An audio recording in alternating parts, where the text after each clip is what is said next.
Okay.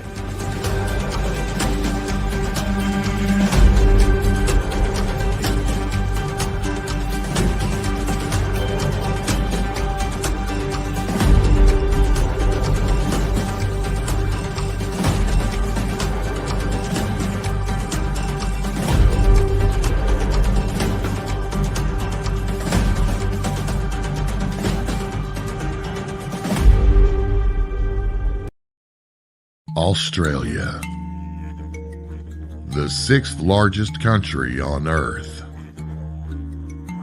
An ancient, rugged, and unforgiving land.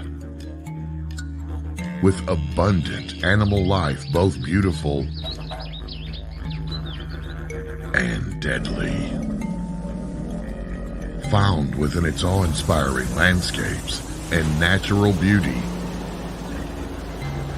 exists a deep history of unexplained mysteries for anyone with the courage to investigate them. Tonight, we join Ben on a journey across this vast island continent in search of answers to events that have reshaped the lives of so many that have been exposed to Unexplained Phenomena Australia, with your host, Ben Hurl.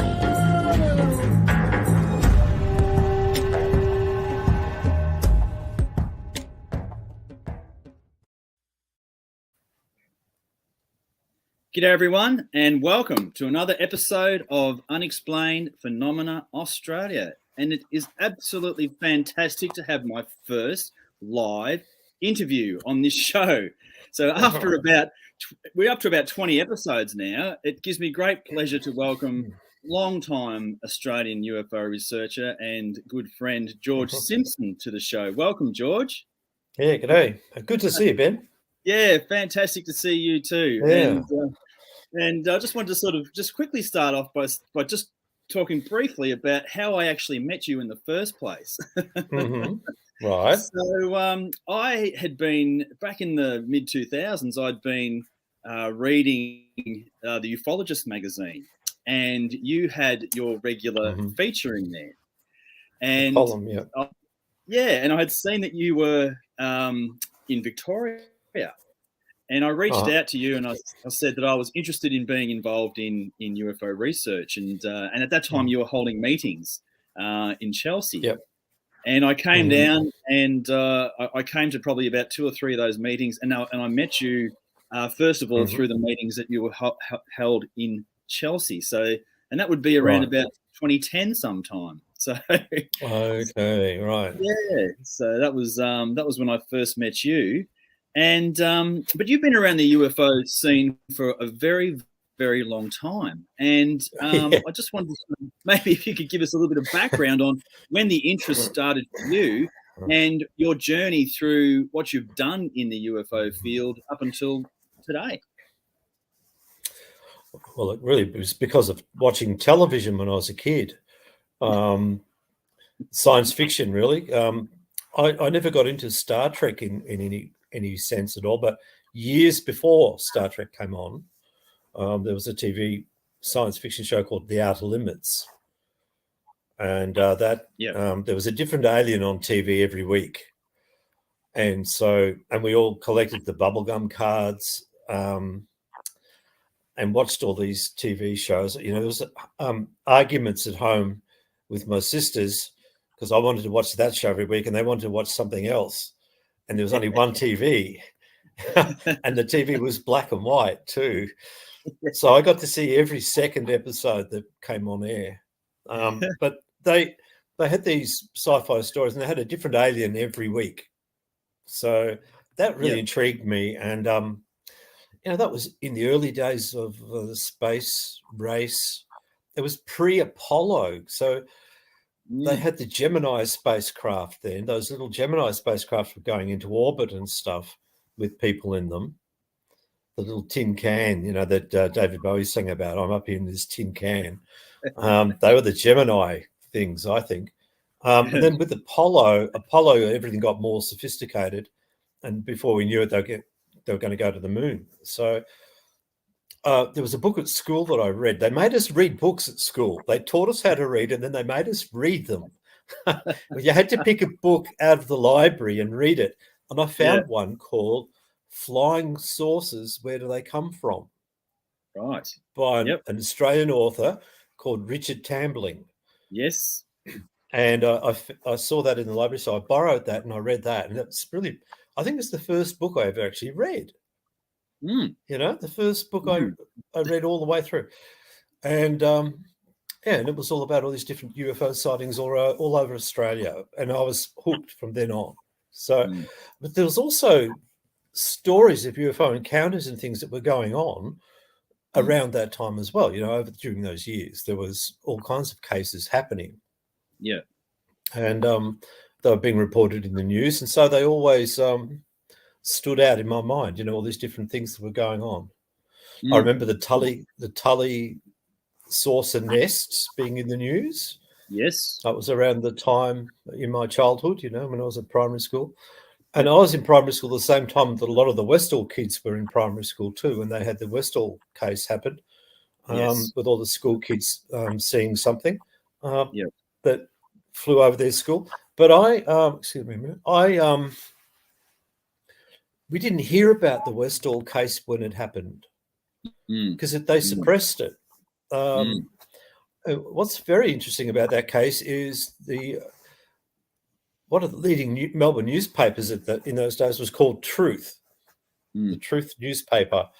They always had the topless girl on page 2 or 3. And it was a very popular newspaper. Yeah, with the gambling fraternity and all that. But they had a journalist who was very interested in the UFO subject. And the very week that Westall happened, their newspaper article front page had a photo that one of their own photographers had taken over Mount Dandenong. And it was on the front of that paper. And they said, if anybody has any UFO stories, contact us and let us know. And that was the week that Westall happened. Wow. And it didn't get in. It was never mentioned in the Truth newspaper. I've gone through all of the archived Truth newspapers for years and years and years, and I can't find any mention of Westall. So it was very well covered up. Isn't that interesting? Because, you know, because that Truth magazine ran for a very long time. And as you say, did avidly follow UFO stories. And they did some fairly decent reporting as well. They did. They were good journalists. And one of those guys that was involved with Truth, I'm pretty sure, was John Pinckney. And he's written a lot of books about UFOs and stuff over the years. And he also wrote in Pix magazine and Post magazine. Yeah. And I used to read all of his reports. I always read them with great interest. I met him years later. I met him recently in the last decade. He died a couple of years ago now, but I met him before he died, and he showed me this great big poster photo that somebody made for him of this object that's in the front of the book there, that strange object. He had it blown up huge. And and it's thanks to him preserving that image that we can still find the image, because of a lot of things have happened. The original negative's gone missing. Yeah, that's terrible, isn't it? That's gone after all this time. Thanks to John Pinckney, the original image can be preserved. So that's good. That's really good. And you're in. So you had the interest during the childhood, the formative years, and then later on you joined Viewforce. Well, the UFO subject was an interest of mine on and off, and periodically these things come up in the news, and you think, oh, that's an interesting case. The Knowles case was one that was very interesting, where the car picked the family up, or the object picked the car up with the family in it and then dropped it on the road. Well, when that case happened, the subject got into the news a bit, and some gentleman wrote a letter into the newspaper that got my attention. His name was George Bond, and he was from Sandringham, and he wrote into the newspaper. So I looked up the name Bond, Sandringham, in the white pages, and I found his phone number. I rang him up, And he was the guy who wrote this newspaper article. So I had a chat to him, and he told me he used to go to the UFO Society meetings in the city years ago. And he said, if I'm really interested in a subject, I should start going to those meetings because that's where you get all the information about UFO stuff. So I started going. I took his advice. I started going. That's why I started going to the UFO meetings. And then I eventually... 1988. It was just after the time that the Knowles case happened. Yeah. So late 80s. And very soon I ended up joining the committee. After about just going as a member for about 5 years, I used to sometimes say, I've got something really interesting I want to show to all the people that are here tonight. And I'd sort of push my way on stage and show a newspaper article or play a tape or something. I got a very good recording off the radio, and I played that to everybody. And the committee saw that I was fairly committed, and then they had a big argument and a big falling out with one of their committee members. 2 or 3 of them quit on the same night. They had a big disagreement about something, and then they asked me to fill in to take the place of somebody who had left. Yeah. That somebody was a fellow named John Ocatell. He was one of the ones that had a big argument with them and left. Yeah. And so I sort of went in to take his place in a sense. There was a couple of other guys left as well. So, I ended up on the committee. Now, you really do learn about a group or a society if you become part of their committee. You do. You do. That's where you really see what goes on. And it's a good training ground. Because later on I ended up running the Victorian branch of the Australian UFO Research Network. But I just had 8 years of training with ViewForce. ViewForce before you went to AUFON, yeah. So that really helped. Well, see, what the trouble with ViewForce was they wanted to, they thought they were pretty exclusive as a group, and they didn't want anything to do with anybody else around Australia. They just wanted to keep themselves secluded, and they were cutting themselves off from all the other cases and all the other stories. And I thought that was a bit silly. It was a bit silly. And I sort of explained that I'd like to be in contact with people like Bill Chalker and Keith Basterfield. And no, you can't do that. They're terrible guys. They'll take your stories and write them up as their own, and they won't even give you a mention. So well, that didn't bother me. I just wanted to be in contact with everybody. Reach out. Then when Robert Froller's group came along, and it was Australia-wide, I found a magazine by chance in a bookshop, and it was one of their first published magazines, which was the Ufologist. And I got their contact details and rang them up and said, do you want a Victorian correspondent? They said, yeah. So great. So I wanted to write about what was happening in Victoria and give it to them, and they would put it in the magazine and would go around to Australia. That's great initiative.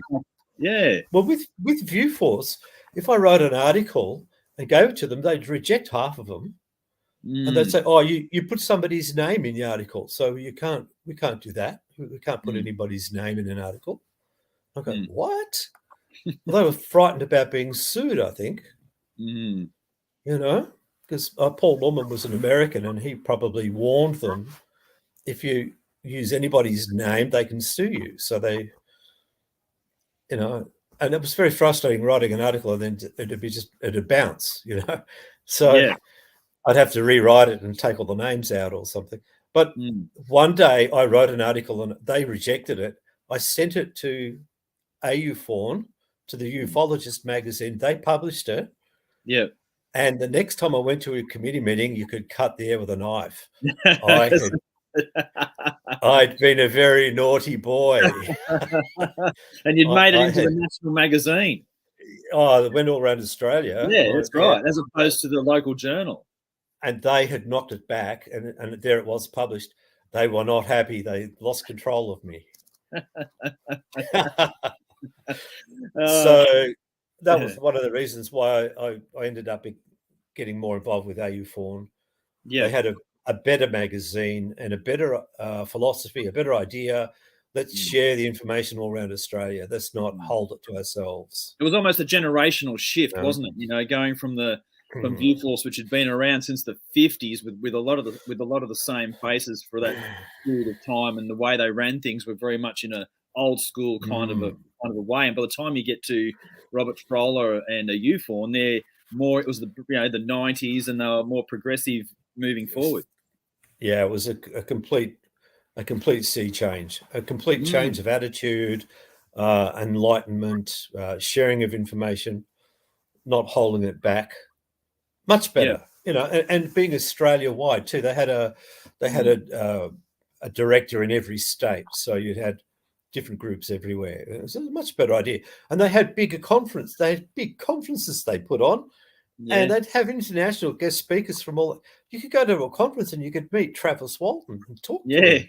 In Australia too, I stayed in the same house as Travis Walton for a weekend. And I met George Knapp through the same process.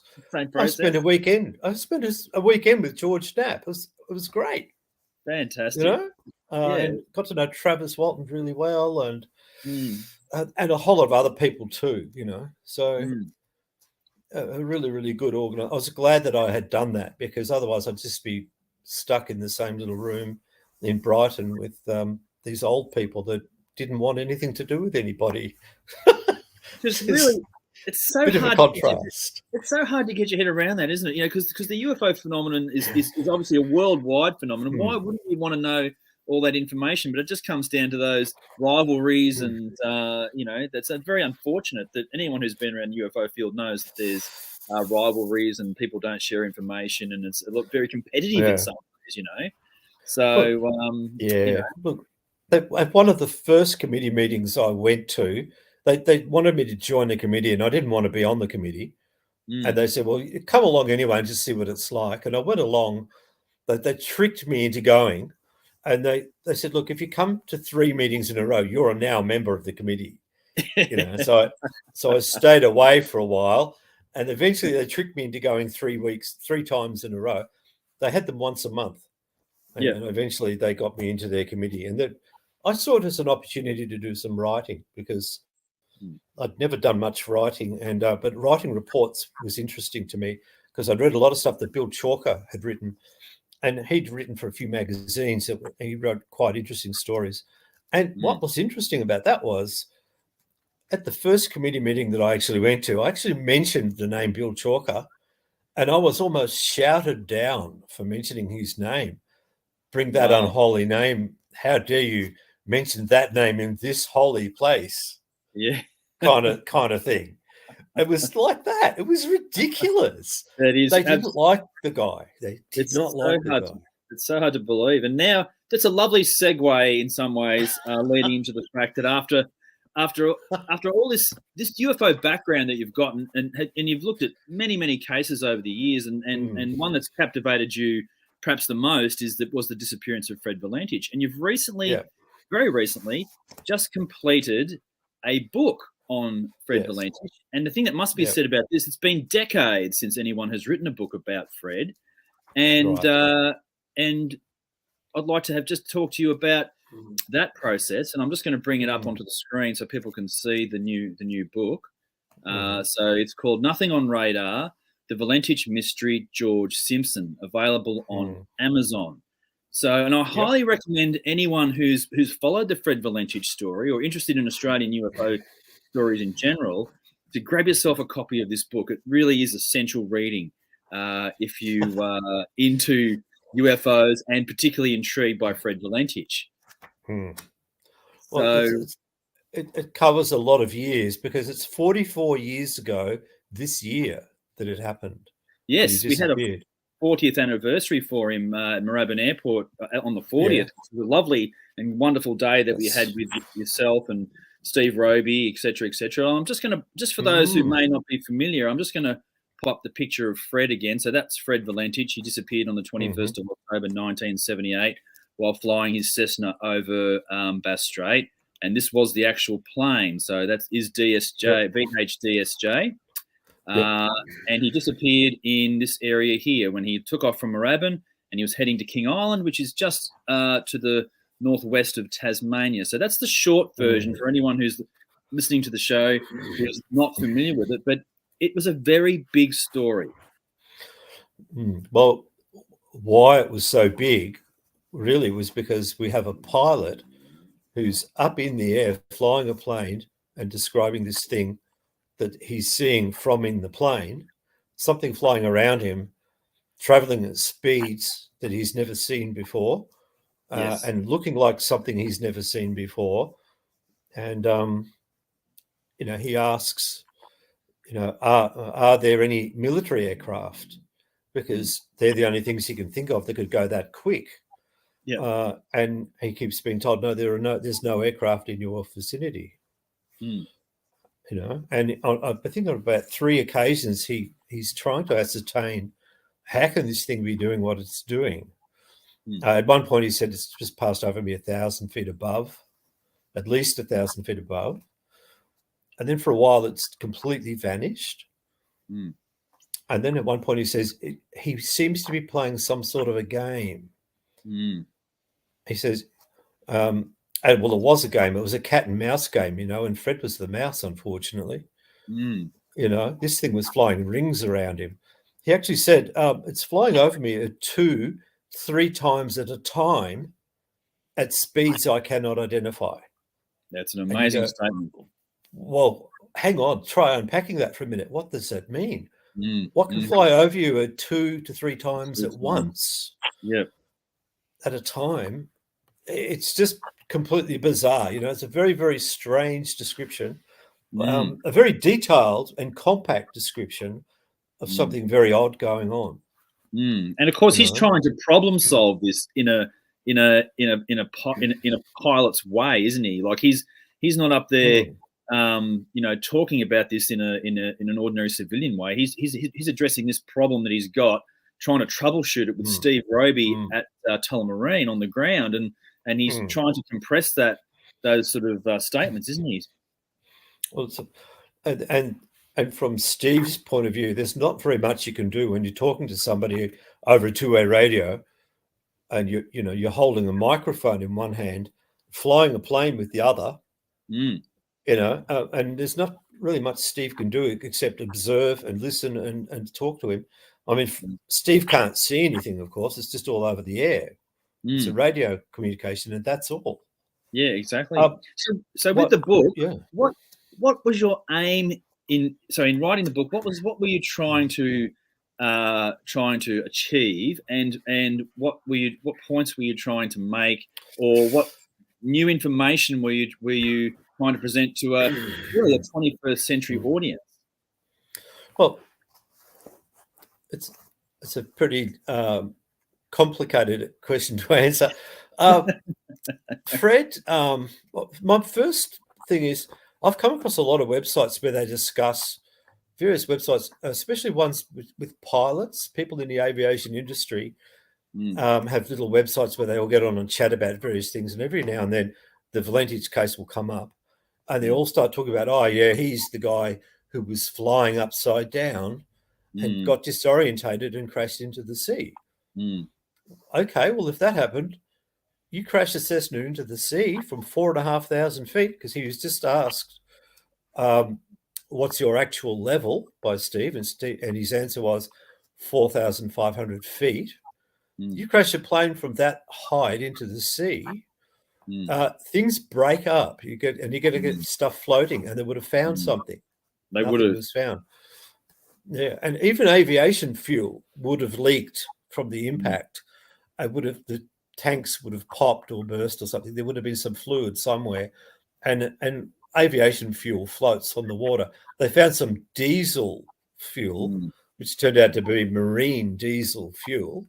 They don't run aircraft on that stuff, as far as I'm aware. No, so different octane, a different fuel. Yeah, and the engines, have a different. Everything's different. So you were sort of trying to get put the record straight in some ways, like people making uninformed, statements. Some of the things people say about Fred are disgusting, to be quite honest. They disgust me. The things they say about him, and they laugh about him and say that he was an incompetent fool. who wanted to see a UFO. Nothing could be further from the truth. No. He had had a UFO sighting, and he'd also seen UFO records that were held at the Air Force Base when he was an air cadet. And they thought he was so good at and so enthusiastic about flying, they wanted him to become a trainer, so he could train other people to fly. But he didn't get into the Air Force, so that never happened. So that's why he pursued a career in commercial aviation, because he couldn't get into the Air Force. The Air Force only take the top 2 or 3% of the population. You've got to have an IQ of about 6,000, to get into the Air Force. Yeah, exactly. And that's just to empty the bins. Fred was clever enough, but not clever enough, not that high level. Hardly anyone in the population has that high level of academic proficiency. It's a very, very, very elite group of people that get to fly our fighter jets. Rare individual. But he was good at being a pilot. He was good, competent. He was able to competently control an aircraft. His girlfriend went up with him a few times, Rhonda, and I know you know Rhonda, you've met her. Yep. And Yes. she said that he sometimes flew acrobatics when she was in the plane. What was she trying to make her throw up or something? Well, I mean, and how acrobatic can you get in a Cessna? Imagine doing a loop-the-loop or something, in a Cessna. Wow. But that's what Fred was doing, just showing off. And he could fly the plane. He knew what he was doing. I think any other pilot that was in his situation at that time, at that place, would have encountered the same. Absolutely. And when you read the transcript or pay close attention to it, you can see that this is a pilot who is troubleshooting this particular problem that he's got. And it's a very unique problem. He's trying to identify it. He can't identify it. They ask, Steve Roby asks him, can you identify the aircraft? And he says, no. He says, all I can tell you is it's a long shape as it goes past. I can't tell you more than that. It's got such speed. So as it goes past, it's a long shape. And it has such speed. At one point he said, it looks like landing lights. Oh, they made a mistake, I think, in the transcription too. The very, very early on, when he says, is there any known aircraft below 5,000, right at the beginning? And Steve says, no known aircraft. Then Fred says, I have, seems to be a large aircraft below 5,000. But the transcript, they heard that wrong. They said that Fred said, I am. I am below 5,000. I am seems to be a large aircraft below 5,000. Didn't make sense. He actually says, I have. I have. What seems I have seems to be a large aircraft. So I've written that in the book. I've tried to make it a more accurate transcript. But also something that was pointed out by Dick Haynes when he was out here, Dr. Richard Haynes from NASA, wrote a book very early on about this case too, called Melbourne Episode, a case study of a missing pilot. It was a very disappointing book to read. It was a very, very dry read and very disappointing. And I can remember everybody was getting behind it saying, oh, this is very exciting. And then when we all read it, we were going, what? What's this guy on about? He made up 4 different made-up stories of what might have happened to Fred other than him having an encounter with what he described. It's just a complete waste of time, But I do use that book as a reference because it had the transcript in it, even though it was inaccurate. And they mixed the pages up as well. So it was a complete mix-up, unfortunately. But that book came out in 1992, I think, or something, and it's out of print. There's another book that came out called The Devil's Meridian, which had a lot about the Valentich case in that. A lot of detail about other things going on around the time too. In the Bass Strait area. Very good reference. Very good reference book, that one. But that's not in print anymore. That was done by a couple of journalists from Sydney, I think. And that's pretty good. And that up until your book is probably been the best one for a general reader to look at and get a good handle on it. and now you've sort of brought that into the 21st century for a new audience. I'm hoping to. That Devil's Meridian was by Killian Lester. Yeah. It came out in 1980. Yeah, wow. It's been out of print for many years. Been out of print for many years. And let's see, Richard Haynes's book came out in 1989. So it's been a long time since we've had fresh eyes on it. Yeah, well, also I wanted to. I got permission to use that photograph, the Roy Manifold photo, on the front cover. Well, to use it at all in the book, but I decided to put it on the front cover because I think it's such a stunning photograph. That photo that Roy Manifold took, because he wasn't aware that there was anything there when he took that shot. Because he was looking at his watch.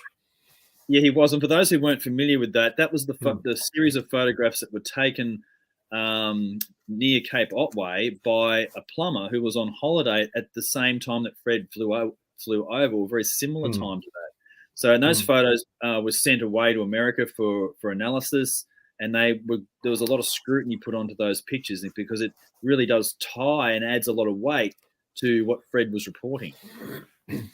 Yeah, well, it's a very odd object too. It's only he took a series of 6 photographs, 6 pictures, yeah, and it was only the 5th one that had this unusual object in it.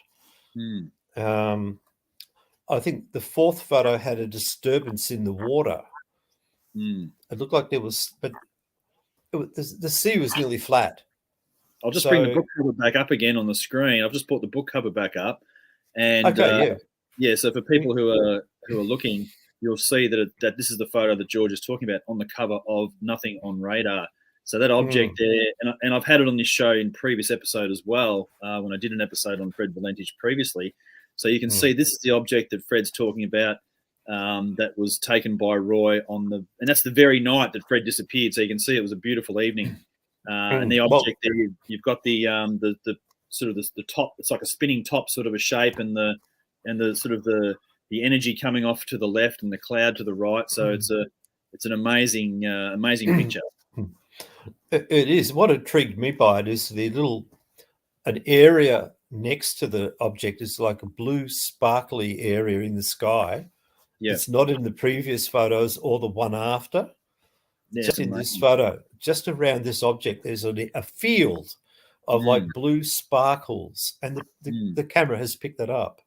Yeah. And what's interesting about that is we had a lady when my daughter was going to either kindergarten or pre-kinder.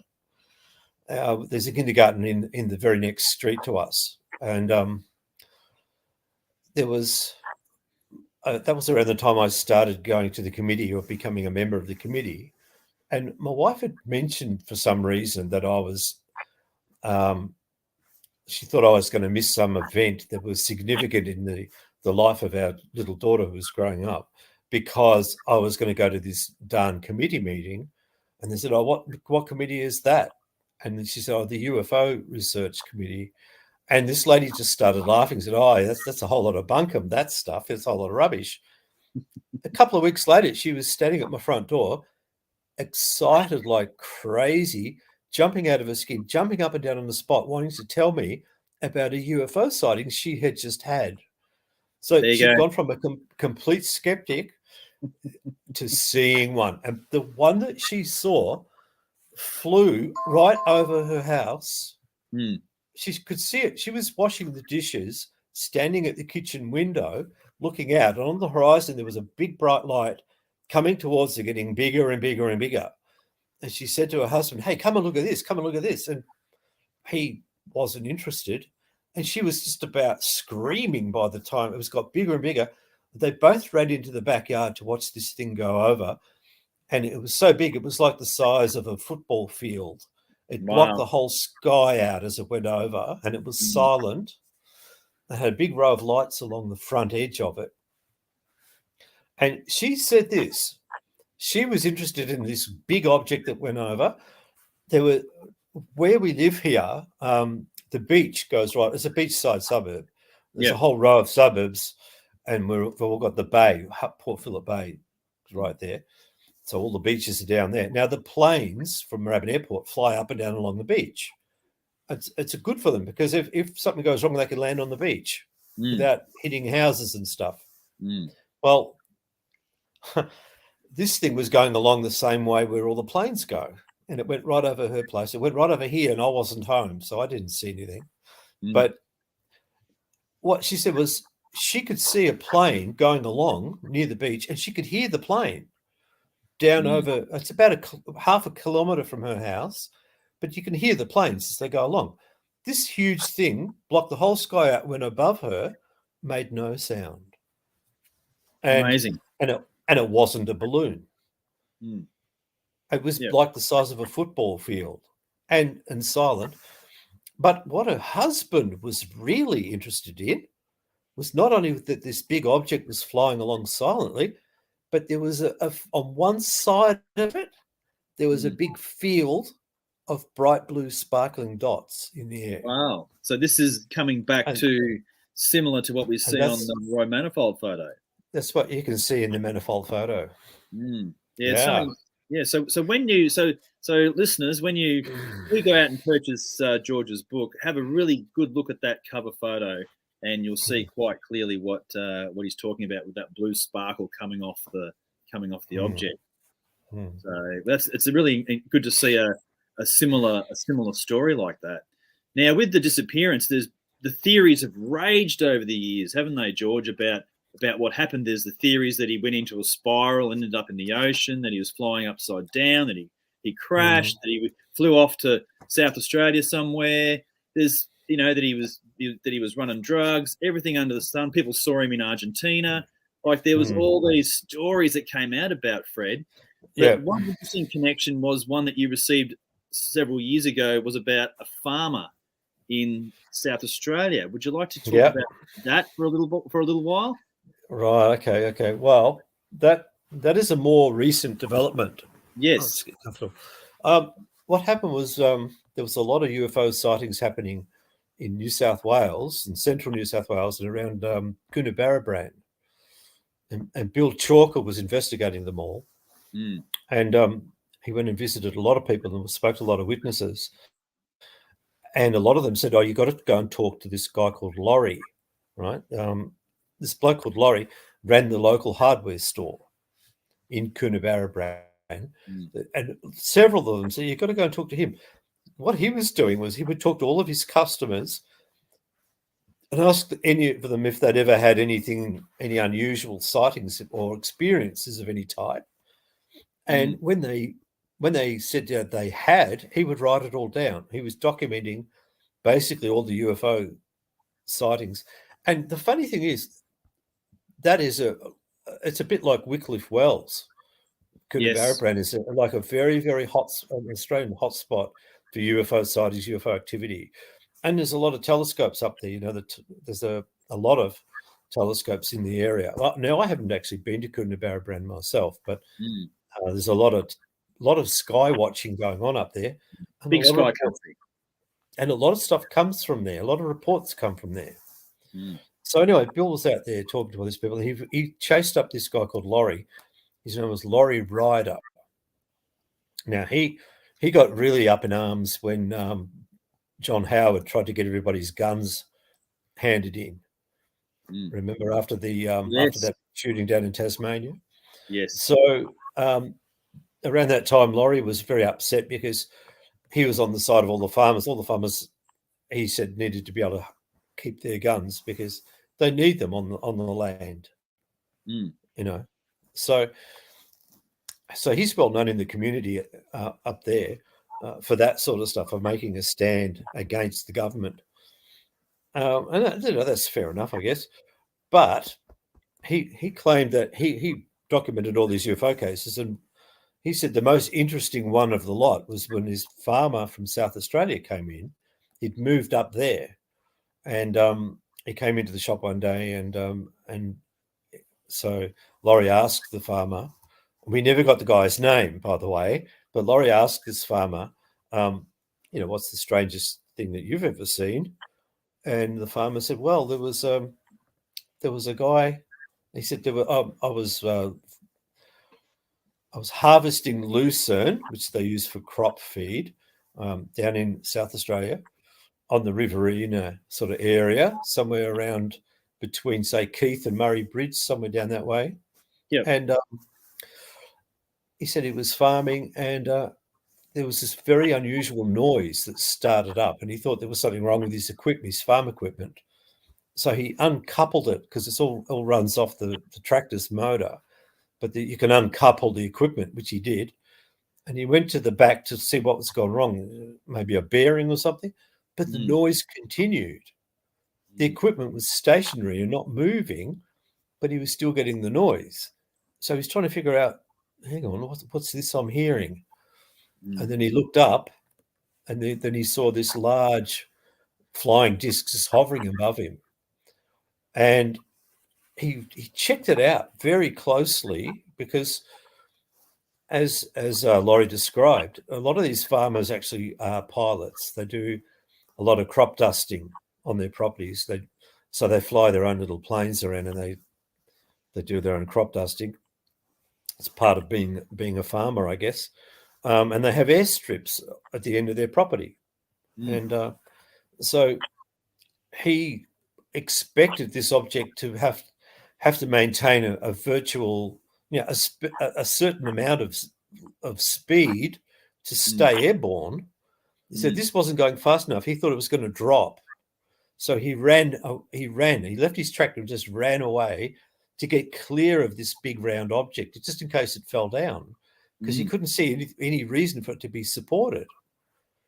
And he said there was it had like an outer band, two outer bands that were counter-rotational on the outer edge of this thing.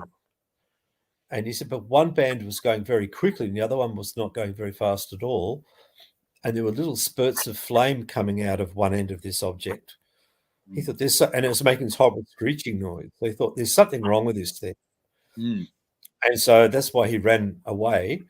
But then from when he got away from it and looked back, then he said he could see that it had a dome on top. So it was a round object from underneath, but it had a dome on top.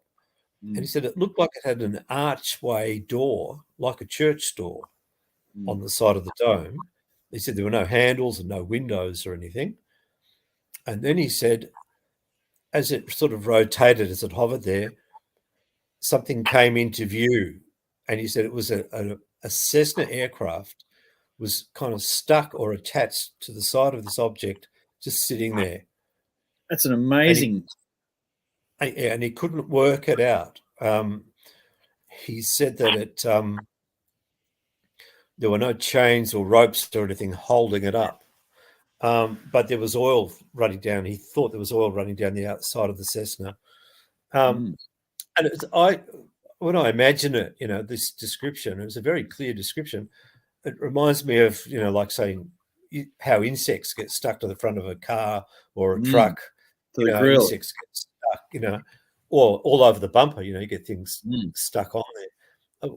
It just seems to me to be something like that. Like they've come together. There's been an aerial collision. Now, if this, and he said there was a registration number on the wing, he could read the registration number of the plane on the wing, and he's read that, and he's written it down. He's scratched it into the tractor's paintwork with a nail, so he wouldn't forget. He didn't have a pen and paper on him. So being a farmer, he just got a nail and scratched it into the tractor. There's got to be a tractor out there somewhere with VHDSJ scratched into it. I'd love to find it, but we don't know the farmer's name. We don't know his name, so we can't find it. Look, you did make some significant attempts to try, though, didn't you? Oh, look, I just about went broke making phone calls, talking to farmers in the New South Wales area.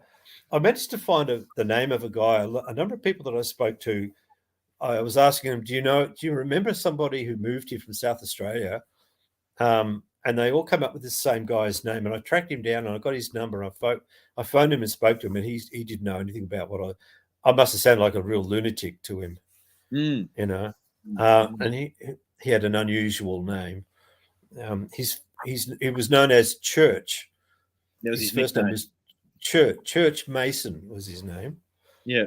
And I think he's still alive. Anyway, look, I made a model to try to illustrate what that would have looked like for the farmer, and it's in the book.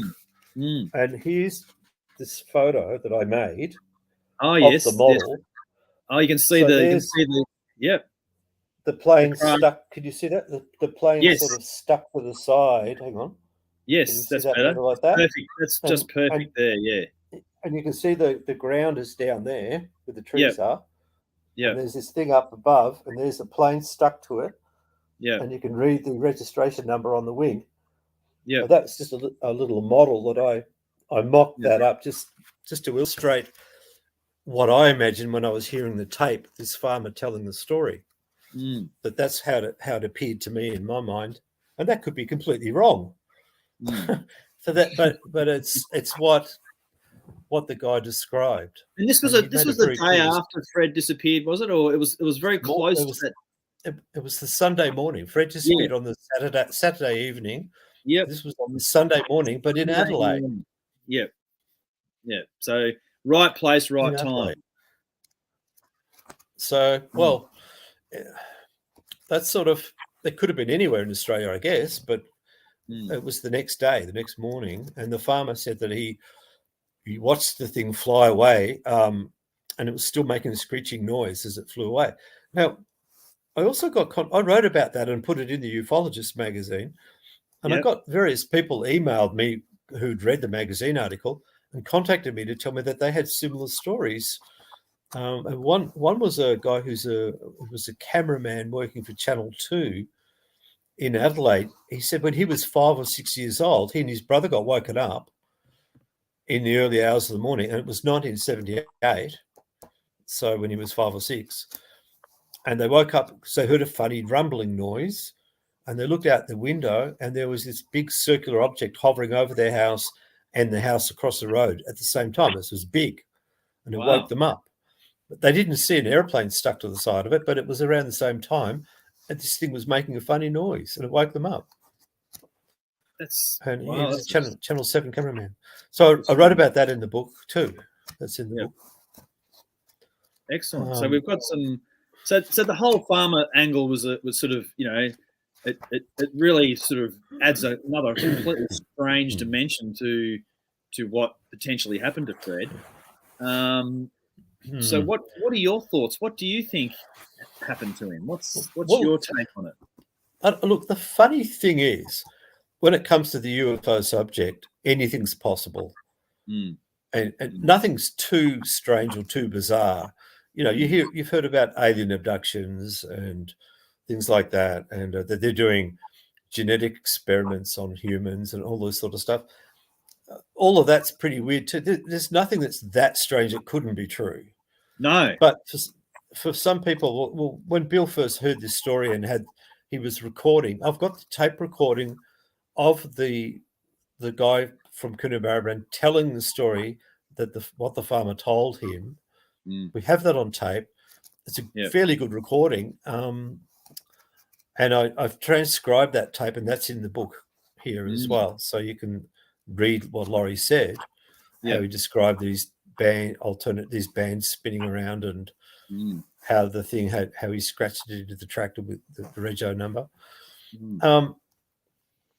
So it's nothing that bizarre, really. I mean, it sort of explains why there was no wreckage found if there was an aerial collision. And on the documentary that we did with the Science Channel, when Dick Haynes played the tape of that 17 seconds of that metallic noise, and he was saying that could be the sound of these two objects coming together. When Bill saw that reminded him of this farmer saying that he saw the Cessna stuck to the side of the thing. It all seemed to make sense. Now, to some people, it doesn't make any sense, but it's no less sensical than any other UFO story. Well, they're all bizarre. Yeah, exactly, 100%. And the fact that he was traveling at 4,500 feet, and if he would have broken up on the water, and they've searched for him very quickly and for weeks afterwards as well, with PC Orions and stuff. So you would have thought they would have found some wreckage if he ended up into Bass Strait. So, Yeah. and given that metallic sound and this other story that's come about, it certainly does add another dimension to it. Yeah. So we're sort of leaping forwards, step by step, very small baby steps, though. It's not really the leap. We're going forward very slowly because it's very hard. Hopefully, this book might help to cement the idea in people's minds that there could have been an aerial collision. Fred probably didn't end up in the sea. The plane probably did not disappear in the sea. We've had people that told us that divers have found aircraft at the bottom of the sea near Cape Bellway, and that they had the same registration number as Fred's plane. But people have been able to fake photos in laboratories for 100 years. Photography has been with us 100 years.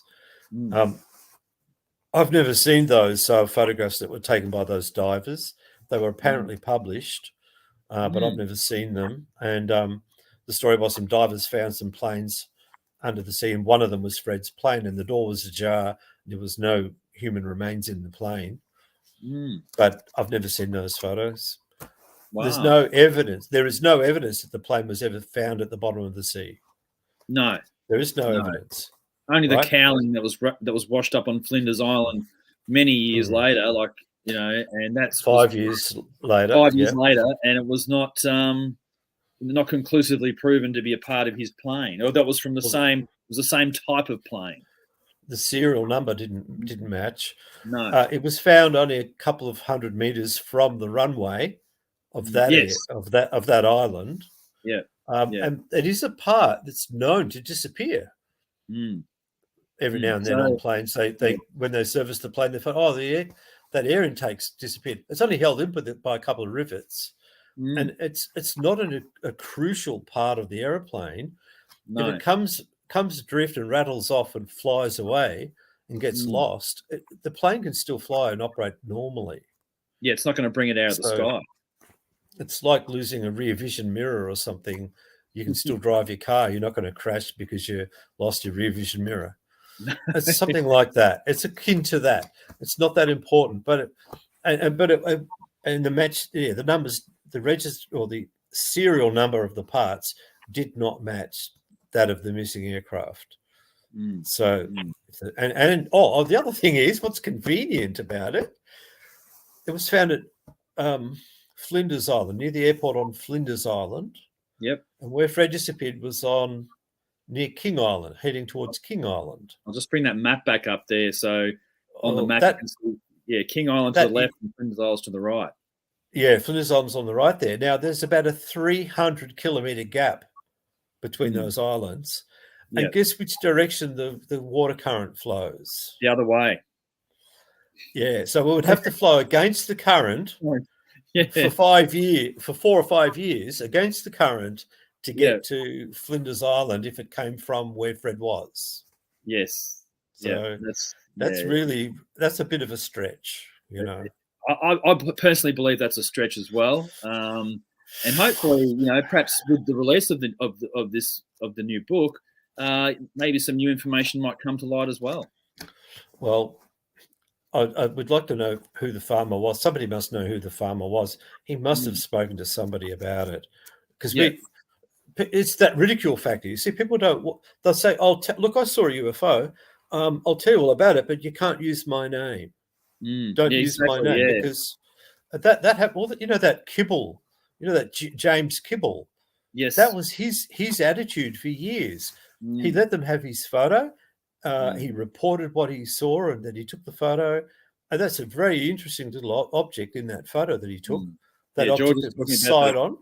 Yeah, George is talking about the Baldwin photo that was taken on April 2nd, 1966. Just a few days before Westall happened. Yeah. And only like less than 20 Ks from Westall. Right? And